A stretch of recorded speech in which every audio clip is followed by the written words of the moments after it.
Welcome to B3 news లక్ష్యం సమాజహితం. నేను Soumya. Bulletin లో హెడ్లైన్స్ చూద్దాం. పండుగ వాతావరణంలో సీఎం కప్ జిల్లా స్థాయి క్రీడా పోటీలు. పెద్దపల్లి జిల్లా కలెక్టర్ డాక్టర్ సంగీత సత్యనారాయణ వెల్లడి. ఎకరాకి 30 లక్షల రూపాయల నష్టపరిహారం చెల్లించండి. దేవరపల్లి వద్ద బైఠాయించి రాస్తారోకో చేపట్టిన రైతులు. ఇసుకాసులను అడ్డుకోవడంలో అధికారులు విఫలం. Antargaon tractor association president general secretary ధ్వజం. ఏకశిలా విద్యా సంస్థలపై చర్యలు తీసుకోండి. స్కూల్ ముందు విద్యార్థి సంఘాల ఆందోళన. ఇక వివరాల్లోకి వెళ్తే, పండుగ వాతావరణంలో సీఎం కప్ 2023 జిల్లా స్థాయి క్రీడా పోటీలు నిర్వహిస్తున్నట్లు పెద్దపల్లి జిల్లా కలెక్టర్ డాక్టర్ ఎస్ సంగీత సత్యనారాయణ తెలిపారు. గోదావరి కని జవహర్ లాల్ నెహ్రూ స్టేడియంలో 3 రోజుల పాటు నిర్వహించనున్న జిల్లా స్థాయి సీఎం కప్ క్రీడా పోటీలని స్థానిక సంస్థల అదనపు collector Kumar Deepak, Ramagundam mayor doctor Anil కుమార్తో కలిసి ఆమె ప్రారంభించారు. ఈ సందర్భంగా ఆమె మాట్లాడుతూ, మానసికంగా ఉల్లాసం కలిగించే క్రీడల పట్ల యువతకి ఆసక్తి పెంచేందుకు ప్రభుత్వం యువజన క్రీడా శాఖ ఆధ్వర్యంలో సీఎం కప్ క్రీడా పోటీలని నిర్వహిస్తోందని అన్నారు. జిల్లాలో ఈ నెల 15 నుంచి 17 వరకు అన్ని మండలాల పరిధిలోని గ్రామీణ ప్రజలని, యువతని భాగస్వామ్యం చేస్తూ 5 రకాల క్రీడా పోటీలని విజయవంతంగా నిర్వహించామని తెలిపారు. మండల స్థాయిలో విజేతలుగా నిలిచిన క్రీడాకారులకు జిల్లా స్థాయి క్రీడా పోటీలకి ఎంపిక చేసినట్లు తెలిపారు. మొత్తం 11 రకాల క్రీడా పోటీలని 3 రోజుల పాటు నిర్వహించి విజేతలని రాష్ట్ర స్థాయి పోటీలకి పంపుతామని తెలిపారు.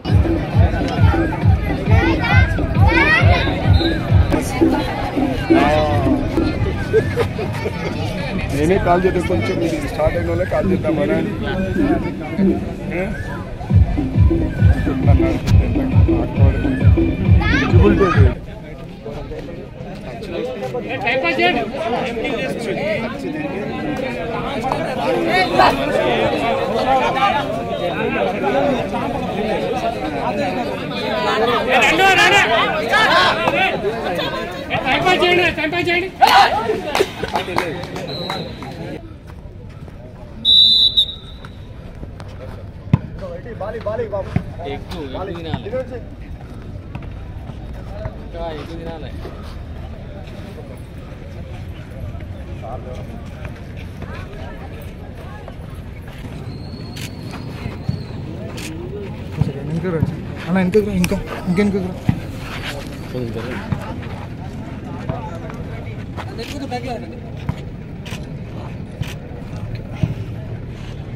తెలంగాణ రాష్ట్రంలో ఈ ఏడాది 2022లో యూత్ అండ్ స్పోర్ట్స్ మినిస్ట్రీ ఆధ్వర్యంలో సీఎం కప్ 2023 నిర్వహించాలి అని నిర్ణయం తీసుకున్నారు. ఆ మేరకు పెద్దపల్లి జిల్లాలో గత లాస్ట్ వీక్ 3 రోజులు ప్రతి మండలంలో మండల వారీగా అన్ని గ్రామాల నుంచి వచ్చి ఒక 5 డిసిప్లిన్స్ 5 డిఫరెంట్ స్పోర్ట్స్లో మనము క్రీడలు నిర్వహించుకున్నాము. దాంట్లో విన్నర్స్ వాళ్ళని మన డిస్ట్రిక్ట్ లెవెల్ స్పోర్ట్స్ మీట్ ఇవాళ 22nd, 23rd and 24th Peddapalli district head క్వార్టర్స్లో రామగుండం మన గోదావరి ఖని స్టేడియంలో నిర్వహించుకుంటున్నాము. ప్రతి మండలం నుంచి విన్నర్స్ వాళ్ళ పార్టిసిపేషన్ ఉంది ఇవాళ. అండ్ ఈ 3 డేస్లో మనము ఒక 11 డిసిప్లిన్స్ 11 డిఫరెంట్ స్పోర్ట్స్ నేను నిర్వహించుకుంటున్నాము. అండ్ ఇక్కడ నుంచి మనం స్టేట్లో జరగబోయే state wide and state level ప్రోగ్రామ్స్లో మన పెద్దపల్లి జిల్లా పార్టిసిపేషన్ ప్రాపర్గా ఉండేటట్టు మనం చూసుకుంటాం. దీనికి తగ్గట్టు జిల్లా యంత్రాంగం అందరూ కూడా కృషి చేస్తున్నారు. District officers and municipal commissioner and RDO all the district officers, మన పీడీస్ పీటీస్ అందరూ కూడా కృషి చేసి దీన్ని ప్రాపర్గా నిర్వహించడానికి చేస్తాము. దీంతో పాటు మనకి పబ్లిక్ రిప్రజెంటేటివ్స్ సహకారం అనేది చాలా ఉంది. మండల్ వైడ్ మనము జరుపుతున్న క్రీడల్లో ఎంపీపీలు జెడ్పీటీసీలు కూడా వాళ్ళు అక్కడ నిర్వహించి ఇక్కడ డిస్ట్రిక్ట్ లెవెల్లో కూడా మేము చూసినాం. మన మేయర్ గారు అండ్ జెడ్పీటీసీలు కూడా ఇవాళ ఇనాగ్రేషన్కి రావడం జరిగింది. ఇదే సేమ్ థింగ్ కంటిన్యూ అయ్యి ఒక ఘనంగా నిర్వహించుకొని ఒక పండుగ వాతావరణంలో సీఎం కప్ని ప్రాపర్గా పెద్దపల్లిలో నిర్వహించారు. రెండో విడత భూసేకరణలో భాగంగా ఎకరాకి 30 లక్షల రూపాయల నష్టపరిహారం చెల్లించాలని డిమాండ్ చేస్తూ భద్రాద్రి కొత్తగూడెం జిల్లా చెర్ల మండలం దేవరపల్లి వద్ద రైతులు బైఠాయించి రాస్తారోకో చేపట్టారు. భద్రాచలం చెర్ల రాష్ట్రీయ రహదారి మధ్య సీతమ్మ సాగర్ భూ నిర్వాసితుల ఆధ్వర్యంలో దేవరపల్లి వద్ద రైతులు బైఠాయించి ఆందోళనకి దిగారు. రైతుల ఆందోళనతో రహదారిపై భారీగా వాహనాలు నిలిచిపోయాయి. పరిహారం ఇవ్వకుంటే భూమికి భూమి ఇవ్వాలని డిమాండ్ చేశారు. తమ భూములకి సాగునీటి సౌకర్యం కల్పించేలా చర్యలు తీసుకోవాలని డిమాండ్ చేశారు. ప్రజానీకానికి ప్రత్యేక ధన్యవాదాలు. మా రైతు సోదరుల ద్వారా తెలుసుకుంటున్నాం. ఏమి లేదు, చిన్న సమస్య.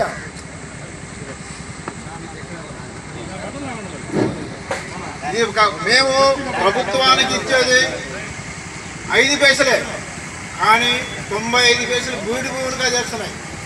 కారణం అధికారులను మేము ఖచ్చితంగా చెప్పగలం. ఎందుకంటే ఒక్క కరెంటు పోలు నుంచి చూస్తే కనబడుతున్న ప్రాజెక్టు కూడా వాళ్ళు కడుతున్నటువంటి ప్రాజెక్టు కరెంటు పోలు వాళ్ళ ఇష్టానుసారం ధ్వంసం చేసినటువంటి అధికారి కూడా అడిగేవాడు లేడు. ఎందుకు అడగట్లేదు అడిగితే మళ్ళా ఈ రైతాంగం మీద తిరగబట్టం బ్యాక్ వాటర్కి ఇవాళ వాళ్ళు చేసినటువంటి పనులకి నష్టపోతున్న రైతాంగం ఫస్ట్ క్లాస్ అయిపోయింది. సెకండ్ క్లాస్ కూడా మళ్ళీ రెడీ అయిపోయారు. చెప్పినటువంటి అధికారులు కానివ్వండి, ప్రజాప్రతినిధులు కానివ్వండి, ప్రజాప్రతినిధులు ఎవరూ స్పందించట్లేదు. చిన్న సమస్య. ఎందుకంటే మేము ఏ అధికారి దగ్గరికి వెళ్ళినా ఎంతసేపు అంటమే తప్ప కనీసం ఒక్క అధికారి కూడా దీన్ని స్పందించి నేను చేస్తాననేటువంటి కలెక్టర్ గారు కూడా అనేక సార్లు వస్తానని చెప్పి మండలానికి రాలేకపోవడం కూడా జరిగింది. కలెక్టర్ గారు స్పందించి ఇప్పటికైనా సరే సెకండ్ సర్వేలో వచ్చి మా సమస్య మేము అడిగేది మీకు భూమికి వ్యతిరేకం కాదు, ప్రభుత్వ విధానాలకు ఏ విషయంలో కూడా మేము వ్యతిరేకం కాదు, ఇవ్వడానికి సిద్ధంగానే ఉన్నాం. కానీ మీరు చేస్తున్నటువంటి పనులు కానీ మాటలు కానీ వ్యవహారం కానీ ఎక్కడా కూడా రైతుకి అనుకూలమైనటువంటి వాతావరణం ఎక్కడ కనిపించట్లేదు. అదే ఉద్దేశించే కూడా మేము ధర్నా చేయవలసిన పరిస్థితి ఏర్పడింది. ఈ అవకాశం ఇచ్చినటువంటి రైతు సోదరులకు కాకీల కళ్ళ ముందే ఇసుక అక్రమ రవాణా జరుగుతున్న కళ్ళప్పగించి చూస్తున్నారే తప్ప అరికట్టడం లేదని, ఇన్ఫర్మేషన్ ఇచ్చిన చర్యలు చేపట్టకపోవడంలో ఆంతర్యం ఏమిటని పెద్దపల్లి జిల్లా Antargaon tractor association president Devender Reddy, general secretary Sampath Reddy ప్రశ్నించారు. ప్రభుత్వ ఖజానాకు గండి కొడుతుండగా అక్రమార్కులు ఇష్టారాజ్యంగా ఇసుక అక్రమ రవాణా చేస్తున్నారని ఆగ్రహం వ్యక్తం చేశారు. ప్రభుత్వానికి ట్యాక్స్ చెల్లించకుండా అంతర్గాం నుండి ఇసుకను అక్రమంగా గోదావరికని తరలిస్తున్నారని ఆరోపించారు. కొంతమంది అధికార ప్రతిపక్ష పార్టీలకు చెందిన నాయకులు అండదండలతో ఈ దందా జరుగుతోందని అన్నారు. రెవెన్యూ, మైనింగ్ శాఖల అధికారులకి ఎన్నిసార్లు విన్నవించుకున్నా పట్టించుకోవడం లేదన్నారు. ఇసుక అక్రమ రవాణాతో గోదావరి ఖనికి చెందిన ట్రాక్టర్ ఓనర్లు, వర్కర్లు 100 మంది వీధిన పడ్డారని విచారం వ్యక్తం చేశారు. 2 రెవెన్యూ కార్యాలయాలు, 3 పోలీస్ స్టేషన్ల పరిధిలో కన్నుగప్పి దర్జాగా దోచుకుంటున్నారని ఆందోళన వ్యక్తం చేశారు. ఇసుక అక్రమ రవాణాతో నష్టపోతున్నామని ప్రజావాణిలో కలెక్టర్కు ఫిర్యాదు చేసిన మైనింగ్ శాఖకి మొరపెట్టుకున్న ఫలితం లేదని గగ్గోలు పెట్టారు. ఇసుకాసురులు, కాకి ఖద్దర్ల ఆత్మీయ సమ్మేళనాలతో అమాయకులు బలవుతున్నారని అన్నారు. ఇప్పటికైనా ఉన్నతాధికారులు స్పందించి శాండ్ మాఫియా ఆగడాలని అరికట్టాలని, శాండ్ ట్యాక్స్ విధానాన్ని కొనసాగించాలని డిమాండ్ చేశారు. లేని పక్షంలో కలెక్టర్ కార్యాలయం ఎదుట దీక్షకు దిగుతామని హెచ్చరించారు. 400 ట్రాక్టర్ యజమానులు ఈరోజు రోడ్డు మీద పడే పరిస్థితి వచ్చింది. మరి మేము ఎన్నిసార్లు కలెక్టర్ గారికి, మైనింగ్ ఏడీ గారికి, ఎంఆర్ఓ గారికి, మరి పోలీస్ స్టేషన్ కూడా అందరికీ, సిపి గారికి కూడా మేమంతా కాంప్లిమెంటు మా లెటర్ ప్యాడ్ రాతపూర్వకంగా ఇచ్చినా కూడా మరి వాళ్ళు ఎలాంటి స్పందన కూడా స్పందిస్తలేరు. కనుక ఈరోజు మేమే రంగంలోకి దిగి అక్రమంగా నడిచే ట్రాక్టర్లను మేము పట్టుకోవడం జరిగింది. మరి ఇంత జరుగుతూ ఉన్నా, ఇంతగానో పేపర్లు వస్తూ ఉన్నా కూడా మరి ఎవరు కూడా పట్టించుకునే నాదు లేడు. మరి ఆన్లైన్ నడితే అందరు భక్తులు, అలాగే మన గవర్నమెంట్ కూడా ఆదాయం వస్తుంది. మరి ఇన్ని రోజులు వచ్చిన గవర్నమెంట్కి ఆదాయం ఇప్పుడు ఎందుకు తగ్గిందని కనీసం వాళ్ళు ఆత్మవిశ్వాసం చూసుకోవాలి. వాళ్ళు ఎందుకనంటే ఈ రోజుల్లో ఇప్పుడు ఒక 3 పోలీస్ స్టేషన్లు దాటి రావాలి. ఈ అక్రమ ఇసుక రావాలి గోదావరి కనుకంటే అంతర్గాము, ఎన్టీపీసీ, గోదావరిఖని, రామగుండం 3 పోలీస్ స్టేషన్లు దాటి 2 ఎంఆర్ఓ పరిధులు దాటి వస్తానంటే మరి రోడ్ల మీద వస్తనే బండ్లు అయితే మరి రాజకీయ నాయకులకు కనబడతలేరా? మరి పోలీసు వాళ్లకు, మైనింగ్ వారికి ఎవరికైనా కూడా కనీసం స్పందించి అందరు బతికే విధంగా చూసుకోవాలి. అలాగే మన గవర్నమెంట్ నడవాలంటే కూడా మన ఆదాయం కూడా తగ్గకుండా చూసుకోవాలి. ఎవరు చేసినా కానీ అందరి కోసం ఒక్క పక్క చేయకుండా అందరు బతికే విధంగా చేయాలని మేము అందరిని కూడా కోరడం జరిగింది. మరి మేము కలెక్టర్ గారు కూడా ఒక 4-5 సార్లు మేము స్వయంగా ఇచ్చి లెటర్లు వాళ్ళు మరి ఒకరోజు కంతకం తీసినవాడు, మరి బంద్ చేసినవాడు, మరి ఆర్ఐ కానీ ఎంఆర్ఓ కానీ మరి వాళ్ళు ఎందుకు కంతకం తీసి మళ్ళీ గుడుపుతారు, దేని వల్ల గుడుపుతారో దానిలో ఏం అర్థం ఉందో కానీ మాకైతే ఏం అర్థమైతే లేదు. దయచేసి ఇప్పటికైనా కూడా కళ్ళు తెరిచి రాజకీయ నాయకులైనా కూడా మైనింగ్ వాళ్ళు ఎవరైనా గవర్నమెంట్ అధికారులు ఎవరైనా సరే అందరూ బతికే విధంగా మన గవర్నమెంట్కు ఆదాయం వచ్చే విధంగా చేయాలని, శాండ్ ట్యాక్స్ నడవాలని మా గోదావరిఖని తరఫున గోదావరిఖని ట్రాక్టర్ ఓనర్స్ అసోసియేషన్ మా అధ్యక్షులు దేవేందర్ రెడ్డి గారి ఆధ్వర్యంలో ఈరోజు ట్రాక్టర్లను పట్టుకోవడం జరిగింది. ఈరోజు ఈ శాండ్ ట్యాక్స్ విధానం పూర్తిగా బంద్ చేసేటట్లు కొంతమంది అక్రమార్కులు అంటే ప్రజానాయకుల అండదండలతోని రోజు మేము గతంలో కలెక్టర్ గారికి ప్రజావాణిలో గత 2-3 నెలల నుంచి ప్రతి ప్రజావాణిలో మేము చెప్పడం జరుగుతుంది. మేము పత్రిక ద్వారా లెటర్ రాసి కలెక్టర్ గారికి తెలియపరిచినా కూడా ఈ రోజు వరకు కూడా ఈ అక్రమ ఇసుక ఆగడం లేదు. ప్రతి ఒక్క ఓనర్ కూడా ఎవరు అడిగినా ప్రజానాయకుని పేరు చెప్పి స్వేచ్ఛగా నడుపుకుంటూ మా ఇక్కడ గోదావరిఖనిలో ఉన్నటువంటి ఓనర్లందరినీ పొట్టగొడుతున్నారు. ఎన్నిసార్లు ఎవరికి మైనింగ్ డిపార్ట్మెంట్ కానీ, ఎంఆర్ఓ డిపార్ట్మెంట్ కానీ, పోలీస్ డిపార్ట్మెంట్ చెప్పినా కూడా ఏ ఒక్కరు కూడా పట్టించుకోకుండా యథేచ్ఛగా Antargaon police station, Ramagundam police station, NTPC police station ఇన్ని పోలీస్ స్టేషన్ దాటుకుంటూ గోదావరిఖనికి రోజుకు సుమారు రాత్రి వేళల్లో 500 ట్రిప్పులు తరలిస్తున్నారు. వీళ్ళని అడిగితే ఏ ఒక్క నాదు కూడా ఆపే నాదుడే లేడు. మీరు ఏం చేసుకుంటారో చేసుకోండి అని వాళ్ళే మమ్మల్ని బెదిరిస్తూ భయభ్రాంతులకు గురి చేస్తూ ఒకవేళ మేము కూడా నడుపుకుంటామంటే ఆ ఊళ్ళోనే మమ్మల్ని ఆపేస్తున్నారు తప్ప ఈ శాండ్ ట్యాక్స్ నడవనిస్తలేరు. రోజు రాత్రి వేళలో దొంగ బళ్ళు యథావిధిగా నడుస్తున్నాయి. దీనికి ముఖ్యంగా ఈ రోజు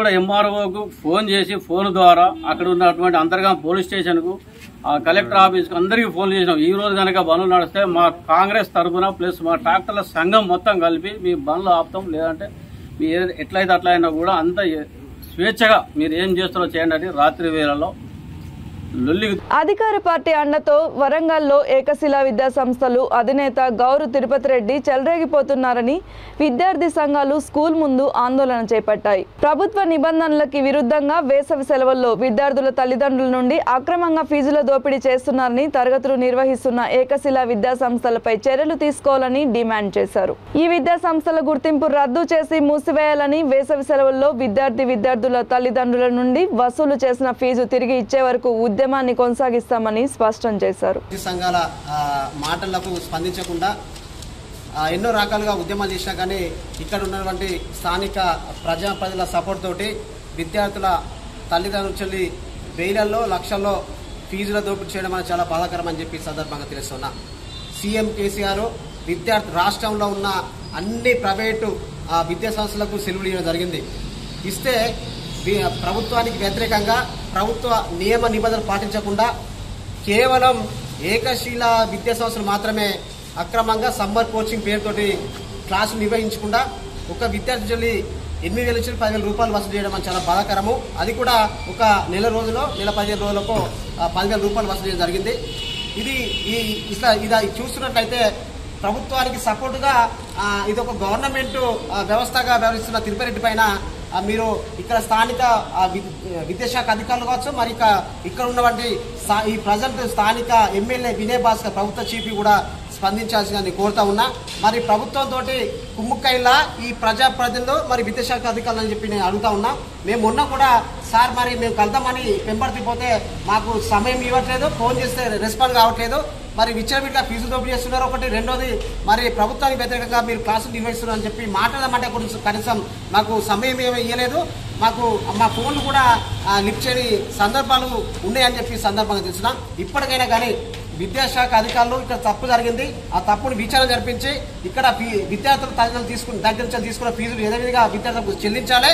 రెండోది ప్రభుత్వానికి వ్యతిరేకంగా నిర్వహించిన క్లాసులు ఇచ్చిన ఏకశిల విద్యాసంస్థల పైన చర్యలు తీసుకొని ఏకశిల తిరుపతి పైన క్రిమినల్ కేసులు నమోదు చేసి స్కూల్ గుర్తింపు రద్దు చేయాలని చెప్పి ప్రధానంగా డిమాండ్ చేస్తున్న ప్రజాప్రతినిధులు విద్యార్థి విద్యాశాఖ అధికారులు స్పందించాలని మనస్ఫూర్తిగా కోరుకుంటూ నా పేరు నరేష్ మందర్, ఏపీఎస్ జిల్లా దర్శనం. ఆల్రెడీ మేము స్ట్రిక్ట్ ఇన్స్ట్రక్షన్స్ ఏపీసీలో ఇన్స్టిట్యూషన్స్కి ఇవ్వడం కూడా జరిగింది. సమ్మర్లో ఎలాంటి క్లాసులు నడుపుతుంది, ప్రభుత్వ నిబంధనలు తప్పకుండా పాటించాలని కూడా చెప్పడం జరిగింది. చెప్పినప్పటికీ ఈ క్లాసెస్ నచ్చడంగా షోకాజ్ ఇష్యూ చేసి డిపార్ట్మెంటల్ యాక్షన్కి తప్పకుండా డిఓ గారికి స్వీకారం చేయడం జరుగుతుంది. విద్యార్థి సంఘాలు నాయకులు కోరిన డిమాండ్లన్నింటినీ కూడా అంగీకరించడానికి ఏకశిల యాజమాన్యం తిరుపతి రెడ్డి గారితో డిఓ గారు మాట్లాడి మీరు కోరిన విధంగా మీ యొక్క డిమాండ్స్ పరిష్కరించడంలో కృషి చేస్తానని హామీ ఇస్తున్నాను. ఈ రోజు నుంచి పిల్లలకి ఎలాంటి క్లాసులు చేయకుండా డిమాండ్స్ అన్నీ అన్నా కదా, ఈ రోజు నుంచి మళ్ళీ ఎలాంటి క్లాసెస్ నిర్వహించకుండా కట్టుదిట్టమైన చర్యలు తీసుకుంటామని హామీ ఇస్తున్నాను. దీంతో ఉపాధ్యాయుల ఇబ్బంది కాకుండా, విద్యార్థులకు ఇబ్బంది కాకుండా, ఇక్కడ స్కూల్ నడపకుండా అన్ని చర్యలు చేపడతామని హామీ ఇస్తూ మీరు దీక్ష విరమించాల్సిందిగా కోరుతున్నాను. దురుసుగా ప్రవర్తించిన తీరును కూడా తీవ్రంగా ఖండిస్తున్నాను. ఆ విషయం మీద కూడా నేను మాట్లాడి దాని మీద నేను మీకు మీ మనసు కష్టం కలగకుండా చూసుకుంటానని హామీ ఇస్తున్నాను. అన్నీ చెప్పినా పర్మిషన్ లేకుండానే కేవలం బోర్డులు పెట్టి కాలేజీ నిర్వాహకులు అడ్మిషన్స్ చేస్తున్న ఇంటర్ బోర్డు అధికారులు పట్టించుకోవడం లేదు. జూనియర్ కళాశాల నడపాలి అంటే కొన్ని నిబంధనలు ఉండాలి. అలాంటి నిబంధన ఏమీ లేకుండానే రోజుకో చోట కాలేజీలు పుట్టుకొస్తున్నాయి. హైదరాబాద్ సంతోష్ నగర్లో ఎమినెంట్ జూనియర్ కళాశాల పేరుతో కొత్తగా కాలేజీని నడుపుతున్నారు. బాయ్స్ అండ్ గర్ల్స్కి సపరేట్గా 2 బ్రాంచీలు ఏర్పాటు చేసి ఎలాంటి అనుమతులు లేకుండా అడ్మిషన్స్ నిర్వహిస్తున్నారు. ఇంటర్మీడియట్ బోర్డు నుండి ఎటువంటి అనుమతులు తీసుకోకుండా అక్రమంగా వేలకు వేల ఫీజులు తీసుకొని అడ్మిషన్లు చేయించుకొని యాజమాన్యం విద్యార్థుల జీవితాలతో చెలగాటం ఆడుతోంది. ఇలా అక్రమ మార్గాల్లో కళాశాలని నడుపుతున్న యాజమాన్యాలపై క్రిమినల్ కేసులు నమోదు చేయాలని పలు విద్యార్థి సంఘాలు డిమాండ్ చేస్తున్నాయి. తూతు మంత్రంగా కళాశాలను నడిపితే తమ పిల్లల జీవితాలు నాశనం అవుతాయని తల్లిదండ్రులు వాపోతున్నారు.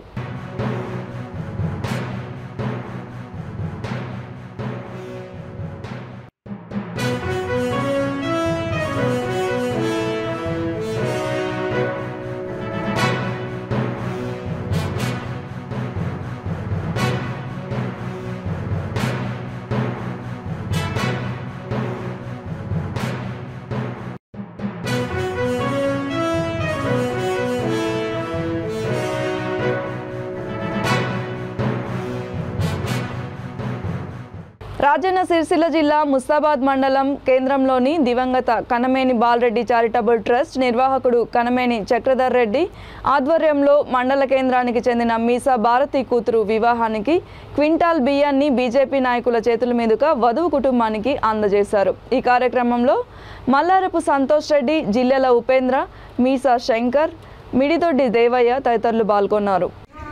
ఈరోజు చక్రధర్ రెడ్డి గారి చారిటబుల్ ట్రస్ట్ ఆధ్వర్యంలో నిరుపేద మహిళ అయిన బీసా భారతి గారి కూతురు వివాహం ఉండడం జరిగింది. వాళ్లకు చక్రధర్ రెడ్డి తన వంతు సహాయంగా క్వింటల్ బియ్యాన్ని ఇక్కడ ఇవ్వడం జరిగింది. చక్రధర్ అన్నగారి చారిటబుల్ ట్రస్ట్ ఆధ్వర్యంలో అనేక సేవా కార్యక్రమాలు చేపట్టడం జరుగుతుంది. ఎవరైనా పేదవారి ఉంటే వాళ్లకు బియ్యం కానీ ఆర్థిక సాయం కానీ అందించడం జరుగుతుంది. కావున ఈ అవకాశాన్ని పేద ప్రజలందరూ సద్వినియోగం చేసుకోవాలని ఈ సందర్భంగా తెలియజేసుకుంటాం. ముస్తాబాద్లో దళిత మహిళ అయిన బీసా భారతి కూతురు వివాహంకు మన కనమైన చక్రారెడ్డి గారి ట్రస్ట్ నుండి 1 క్వింటాల బియ్యం వారికి ఆర్థిక సాయం చేయడం జరిగింది. ఈ యొక్క ఆర్థిక సాయము కొరకు అతన్ని సంప్రదిస్తే ఎవరైనా సరే లేని వారికి మనం అంతు సేవం చేద్దామని ఆయన కోరడం జరిగింది. ఆయన ప్రకారంగా మేము ఇలాంటి గరీబ్ అయిన ఈ బీసా భారతి విషయం దృష్టికి తీసుకెళ్తే తను స్వయంగా తానే ఈ బియ్యం 1 క్వింటాల బియ్యం కొని ఇవ్వడం జరిగింది. దీనికి మా ఈ బీసా భారతి తరఫున మా కార్యకర్తల తరఫున చక్రారెడ్డి గారికి కృతజ్ఞతలు తెలుపుతున్నాం. శతాబ్ద కాలం నుండి నక్కలగడ్డ ప్రాజెక్ట్, డిండి ప్రాజెక్టులు ప్రారంభించిన ఇప్పటి వరకు 1 ఎకరానికి కూడా నీళ్లు అందించకుండా తెలంగాణ ప్రభుత్వం రైతులని మోసం చేస్తోందని నల్గొండ జిల్లా దేవరకొండ నియోజకవర్గం BJP co convener Jarpula Kalyan Nayak అన్నారు. నల్గొండ పార్లమెంట్ ప్రవాస యోజన కార్యక్రమం సందర్భంగా కేంద్ర భారీ పరిశ్రమల శాఖ మంత్రి మహేంద్రనాథ్ పాండే హాజరు కానున్న నేపథ్యంలో ఆయన మీడియాతో మాట్లాడారు. ఈ కార్యక్రమంలో party parliament convener Bandaru Prasad, కార్యక్రమం కన్వీనర్ చెన్నయోని రాములు, కన్వీనర్ కేతావత్ నాయ తదితరులు పాల్గొన్నారు. పర్యవేక్షించి గుర్రపు తండాలో గిరిజన మహాసమ్మేళన కార్యక్రమానికి కూడా మంత్రి గారు హాజరు కాబోతా ఉన్నారు. దేవరకొండ నియోజకవర్గం గత శతాబ్ద కాలం నుంచి ఎస్ఎల్బీసీ ప్రాజెక్టు, నక్కలగండి ప్రాజెక్టు, డిండి ఎత్తిపోతల ప్రాజెక్టు, ఈ ప్రాజెక్టులు ప్రారంభించి ఇప్పటి వరకు కూడా 1 ఎకరాకు నీరు అందించకుండా కేసీఆర్ గారు తెలంగాణ రాష్ట్రం వచ్చిన తర్వాత ఏ 1 రూపాయి కూడా బడ్జెట్లో కేటాయింపులు జరగకపోగా ఇప్పటి వరకు తెలంగాణ కాళేశ్వరం ప్రాజెక్టు 1,00,000 కోట్ల రూపాయలు ఇచ్చి పాలమూరు ఎత్తిపోత, డిండి ఎత్తిపోత, నక్కలగండి ప్రాజెక్టు, ఎస్ఎల్బీసీ ప్రాజెక్టు నిర్లక్ష్యం చేస్తూ ఉన్నారు. కనుక అక్కడ పర్యవేక్షించి వాళ్ళు అక్కడ ఎందుకు పనులు అయితలేవు, అదేవిధంగా గిరిజనులు ఎదుర్కొంటున్న సమస్యల మీద మంత్రి గారు గిరిజనులతోని మాట్లాడబోతా ఉన్నారు. భారతీయ జనతా పార్టీ తెలంగాణలో అధికారంలో రాబోతా ఉన్నది. అధికారంలో వచ్చిన తర్వాత ఎస్ఎల్బీసీ ప్రాజెక్టు కావచ్చు, డిండి ఎత్తిపోతల ప్రాజెక్టు కావచ్చు, అదేవిధంగా లిఫ్ట్ ఇరిగేషన్ ప్రాజెక్ట్ అన్నీ కూడా కేంద్ర ప్రభుత్వం సహకారంతో ఈ ప్రాజెక్టు కూడా పూర్తి చేయబోతున్నామని కేంద్ర మంత్రి ఇవాళ దేవరకొండ నియోజక ప్రజలకు ఇవాళ హామీ ఇవ్వబోతా ఉన్నారు. కనుక పెద్ద మొత్తంలో దేవరకొండ ప్రజలు ఇవాళ ఈ కార్యక్రమానికి హాజరవుతా ఉన్నారు. మంత్రి గారు కూడా ఎస్ఎల్బీసీ ప్రాజెక్టు పర్యవేక్షించి అక్కడ నక్కలగండి ప్రాజెక్టులో అక్కడ భూములు కోల్పోయిన నిర్వాహితులుగా అక్కడ పునరావాసం కల్పించాలని, వాళ్లకు ప్యాకేజీ ఇవ్వాలని, అదేవిధంగా అక్కడ జరుగుతున్న నష్టాన్ని అంచనా వేసి ప్రతి ఒక్కరికి భరోసా ఇవ్వడానికి వాళ్ళ భారతీయ జనతా పార్టీ తరఫున ఇవాళ పార్లమెంట్లో జరగబోయే కార్యక్రమంలో ప్రతి ఒక్కరికి కలిసి ఇవాళ భరోసా ఇవ్వడానికి మంత్రి గారు విచ్చేస్తా ఉన్నారు. రాజన్న సిరిసిల్ల జిల్లా ముస్తాబాద్ మండలం మద్దికుంటకి చెందిన కాంగ్రెస్ కార్యకర్త సూత్రం కర్ణాకర్ పై అధికార పార్టీ కార్యకర్త చేసిన దాడికి కాంగ్రెస్ పార్టీ ఉమ్మడి జిల్లా ప్రధాన కార్యదర్శి ఓరుగంటి తిరుపతి, జిల్లా ప్రధాన కార్యదర్శి పెద్దిగారి శ్రీనివాస్ తీవ్రంగా ఖండించారు. పాత్రికేయుల సమావేశంలో వారు మాట్లాడుతూ ఫేస్బుక్లో అసభ్యకరంగా పోస్టులు పెట్టినందుకు అధికార పార్టీ వారిపై దుర్భాషలాడితే చట్ట ప్రకారం పోలీస్ స్టేషన్లో ఫిర్యాదు చేయాలని, కానీ ఇష్టానురీతిలో వ్యవహరించడం మంచిది కాదని హెచ్చరించారు. పోలీసులు వెంటనే స్పందించి కర్ణాకర్పై దాడికి దిగిన వారిపై చర్యలు తీసుకోవాలని, లేకుంటే న్యాయపరంగా పోరాడుతామని అన్నారు. ఈ సమావేశంలో పార్టీ జిల్లా ఉపాధ్యక్షుడు బుర్రా రాములు గౌడ్, అగుళ్ల రాజేశం తదితరులు పాల్గొన్నారు. దాడి చేసి ఒక పశువును కొట్టినట్టుగా కొట్టి ఇలా గాయపరిచారు. ఆయన కార్యకర్త ఈరోజు చావు బతుకుల మధ్యన ఉంది. ఎందుకు కొట్టిరాయా అని అడిగితే ఏమన్నారంటే మా నాయకుని మీద అసభ్యకరంగా వీడియోలు పోస్ట్ చేసిందని చెప్పి అందుకే మేము కొట్టామని అంటారు. ఒకటే, అసభ్యకరమైనటువంటి పోస్టులు పెడితే చట్టం ఉన్నది, చట్ట పరిధిలో చర్యలు తీసుకునేటువంటి అవకాశం ఉండంగా వాళ్ళు భౌతిక దాడులు చేయడం అనేది ఈ దుర్మార్గం. ఈ దుర్మార్గమైన చర్యను మేము తీవ్రంగా ఖండిస్తూ ఉన్నాం. వాళ్ళు కూడా అవతల సైడ్ నుంచి కూడా చాలామంది పోస్టులు పెట్టారు. ఈ పోస్టుల క్రమంలోనే ఈ దాడి జరిగింది. మరి వాళ్ళు కూడా ఇష్టానుసారంగా ఇష్టం ఉన్నట్టు మాట్లాడారు. కాబట్టి మేము ఒకటే కోరుతూ ఉన్నాం, మీరు మా కార్యకర్త పెట్టినటువంటి అవసరం ఉండే అయినా మీకు ఎవరిచ్చారు అధికారం భౌతికంగా దాడులు చేయమని? కాబట్టి మేము ఒకటే కోరుతూ ఉన్నాం, ఈ టీఆర్ఎస్ జిల్లా అధ్యక్షునికి కానీ ఈ మండలంలో ఉన్నటువంటి టీఆర్ఎస్ పెద్దలందరికీ కూడా ఒకటే అడుగుతూ ఉన్నాం వాళ్ళ సూటిగా, ఈ భౌతిక దాడులతోని మీరు దీన్ని ఏంటి ఈ మన తెలంగాణ సిరిసిల్ల ప్రాంతాన్ని రాయలసీమ ప్రాంతంగా ఒక రౌడీల అడ్డాగా మార్స్తామనుకుంటున్నారా అని చెప్పి తెలియజేస్తూ ఉన్నాం. దయచేసి ఈ సంస్కృతి మంచిది కాదు. మీకు ఏదైనా తప్పు జరిగితే మాకు చెప్పండి, చెప్తే మా కార్యకర్తలు ఏం తప్పు చేసారో మేము వాళ్ళని అడుగుతాం. వాళ్ళు నిజంగా కనుక తప్పు చేస్తే మేమే వాళ్ళను శిక్షిస్తాం. కానీ మీరెవరండి వాళ్ళ మీద భౌతిక దాడులు చేయడం? కాబట్టి ఒకటే చర్య మేము పోలీస్ శాఖ వారికి కూడా ఒకటే తెలియజేస్తా ఉన్నాం, ఆ దాడులు ఎవరైతే చేసిరో వాళ్ళను కఠినంగా శిక్షించాలి, చట్టపరమైనటువంటి చర్యలు తీసుకోవాల్సిందిగా కోరుతా ఉన్నాం. ఒకటి కూడా అడుగుతా ఉన్నాం మంత్రి గారిని, మంత్రి గారు మీరే ప్రోత్సహిస్తురా మరి ఈ దాడులు చేయమని చెప్పి, లేకపోతే వాళ్ళే మీకు తెలియకుండా చేస్తురా? ఇది ఒకటి ఆలోచన చేయాలి. అది గ్రామం ఎవరిది? ఎంపీపీ శరత్రావు గారి గ్రామం. శరత్రావు గారు అక్కడ ఎంపీపీ, వాళ్ళ భార్య సర్పంచ్. ఒక ప్రజాప్రతినిధిగా గ్రామంలో ఇలాంటి చర్యలు చేయొచ్చా? ఒకసారి ఆలోచన చేయాల్సిందిగా మేము పత్రికా ముఖంగా వాటిని ప్రశ్నిస్తూ ఉన్నాం. ఒకవేళ శరత్రావు గారి పైనో లేకుంటే టీఆర్ఎస్ కార్యకర్తల పైనో అనుచిత వ్యాఖ్యలు చేస్తే చట్టపరంగా చర్యలు తీసుకునేటువంటి అవకాశం ఉండే, కానీ ఎందుకు చేయలేదు? ఇదే సూటిగా అడుగుతున్నాం.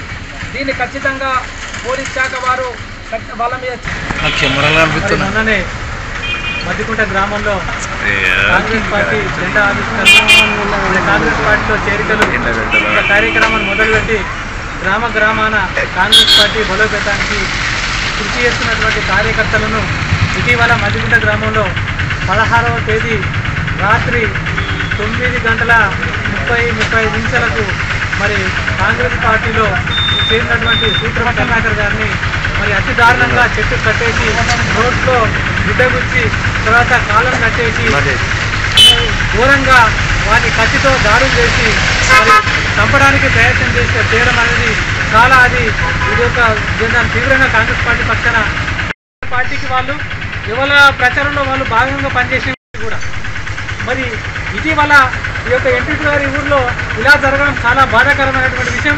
ఎందుకంటే నిజంగానే కాంగ్రెస్ పార్టీ కార్యకర్త అయినా సరే, వాళ్ళు ఏ కార్యకర్త అయినా సరే తప్పు చేసినప్పుడు ఫేస్బుక్లో కానీ వాట్సాప్లలో కానీ అనుచిత వ్యాఖ్యలు చేసినప్పుడు సొంత అంటే వ్యక్తిగత విషయాల మీద మాట్లాడినప్పుడు కూడా దానికి ఒక చట్టం ఉంది. డాక్టర్ బాబాసాహెబ్ అంబేద్కర్ గారు ఇచ్చినటువంటి రాజ్యాంగం ప్రకారం వారిని శిక్షించే అధికారం కూడా పోలీసు భాగంలో మనం కంప్లైంట్ చేస్తే వాళ్ళు చేస్తారని చెప్పి మరి అటువంటి చేయకుండా కేవలం చట్టాన్నే వీళ్ళ చేతిలో తీసుకొని వారిని చంపడానికి ప్రయత్నం చేసి వాళ్ళ కుటుంబాన్ని కూడా ఇవాళ అందరినీ పిలిపించి అనేక కుల సంఘాలను భయపెట్టించి హన్మకొండ కాకతీయ యూనివర్సిటీ క్రాస్ రోడ్లో నూతనంగా ఏర్పాటు చేసిన చిక్పేట్ దొన్నె బిర్యానీ హౌస్ని ప్రభుత్వ చీఫ్ విప్ దాస్యం వినయ్ భాస్కర్ స్థానిక కార్పొరేటర్ సోదా కిరణ్తో కలిసి ప్రారంభించారు.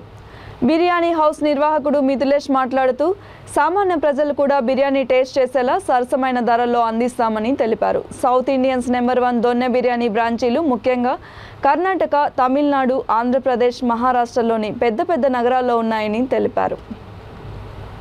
కొత్త వెరైటీలు ముఖ్యంగా Donne chicken biryani, Donne chicken boneless biryani, Donne chicken lollipop biryani, all variety హంగులతో బిర్యానీ ప్రియుల కోసం ప్రత్యేకంగా తయారు చేస్తామని తెలిపారు. ఈరోజు మా ఇనాగ్రేషన్ ఉంది కేయూ క్రాస్ రోడ్లో ఆపోజిట్ కేయూ కాలేజ్. మా రెస్టారెంట్ పేరు చిక్పేట్ దొన్నె బిర్యానీ హౌస్. ఇది బెంగళూరు ఫ్రాంచైజీ అండి. సో ఈరోజు మాకు ఓపెనింగ్ ఉంది. సో మీ అందరికీ వెల్కమ్ చేస్తున్నాను. అందరూ వచ్చి ఒకసారి టేస్ట్ చూడండి. ఇది చాలా different biryani compare to the other biryanis. So taste చేస్తేనే తెలుస్తుంది. సో ఒకసారి వచ్చి టేస్ట్ చేయండి, ఇది మా రిక్వెస్ట్. Thank you. ఎవరెవరు వచ్చారు ఓపెనింగ్కి? విజయ్ అన్న వస్తారండి, వినయ్ అన్న అండ్ విజయ్ అన్న కూడా వస్తారు. ప్లస్ లోకల్ మా కిరణ్ అన్న కార్పొరేట్ అన్న కూడా వస్తారు త్రోలో. సో వెయిటింగ్ చేస్తున్నాం వాళ్ళ గురించి. మేము ఇప్పుడు రకాలు చాలా ఉన్నాయండి. దీంట్లో లాలీపాప్ బిర్యానీ ఉంది, డ్రమ్ స్టిక్ బిర్యానీ ఉంది, దమ్ బిర్యానీ ఉంది, ఓకే, పన్నీర్ బిర్యానీ ఉంది, వెజ్ బిర్యానీ ఉంది, మష్రూమ్ బిర్యానీస్ ఉన్నాయి. సో దీంట్లో స్టార్టర్స్ కూడా ఉన్నాయి చాలా మటుకు, డిఫరెంట్ స్టార్టర్స్ ఉన్నాయి బాగా. సో ఇది చాలా స్టార్టర్స్ ఇంకా బిర్యానీ చాలా డిఫరెంట్ ఉంటాయండి compare to the other restaurants. Price around బిర్యానీస్కి 250 దాకా ఉందండి. స్టార్టర్స్ కూడా అదే రేంజ్లో ఉన్నాయి. సో ఈక్వల్ రేంజ్లో ఉన్నాయి బిర్యానీ స్టార్టర్స్. కామన్ మ్యాన్ తినగలుగుతారండి. ఇది చాలా tasty food and healthy food చెప్పాలంటే.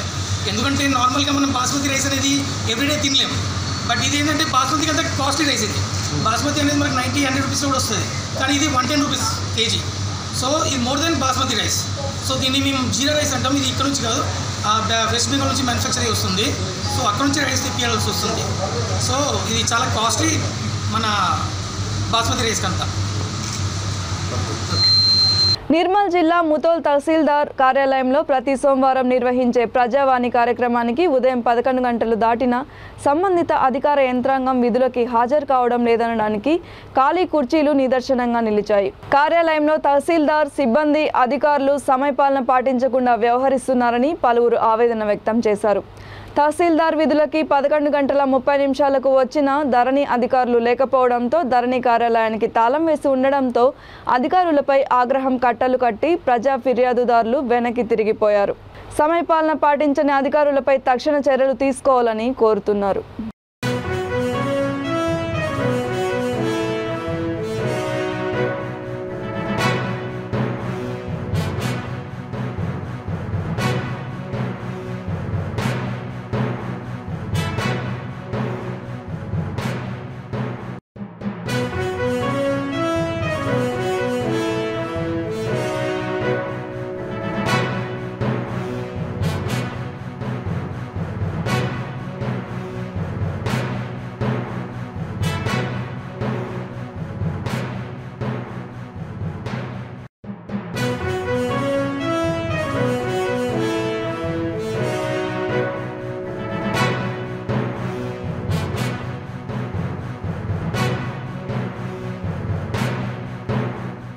బులెటిన్ ముగించే ముందు మరొకసారి హెడ్లైన్స్. పండుగ వాతావరణంలో సీఎం కప్ జిల్లా స్థాయి క్రీడా పోటీలు. పెద్దపల్లి జిల్లా కలెక్టర్ డాక్టర్ సంగీత సత్యనారాయణ వెల్లడి. ఎకరాకి 30 లక్షల రూపాయల నష్టపరిహారం చెల్లించండి. దేవరపల్లి వద్ద బైఠాయించి రాస్తారోకో చేపట్టిన రైతులు. ఇసుకాసులను అడ్డుకోవడంలో అధికారులు విఫలం. Antargaon tractor association president general secretary ధ్వజం. ఏకశిలా విద్యా సంస్థలపై చర్యలు తీసుకోండి. స్కూల్ ముందు విద్యార్థి సంఘాల ఆందోళన. ఈ బులెటిన్ ఇంతటితో సమాప్తం. మరిన్ని అప్డేట్స్ కోసం చూస్తూనే ఉండండి V3 న్యూస్. లక్ష్యం సమాజహితం.